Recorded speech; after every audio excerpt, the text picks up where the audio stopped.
Hi, this is Jessica Pettitt with Conversations That Matter. Today, I thought I would talk about the truth.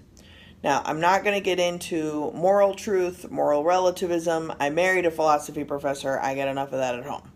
What I want to talk about is the truth that often my participants or audience members, myself, my friends, my mentors, etc., we all go through this ongoing kind of cycle, the cycle of truth, maybe. And what I mean by this is that when we are doing work involving power or privilege or contentious topics or difficult humans or things that we're scared to do or that we have done yet again and it's another pattern that we're just repeating, what can happen is a sense of truth that can stop us or motivate us into continuing to do the work.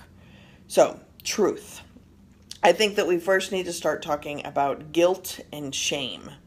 Sometimes I feel guilt and shame when I get called out, or maybe I get called in to talk about words that I used or sayings that I said or behaviors that I did that are influenced by some kind of power or some entitlement that I may be conscious or unconscious of.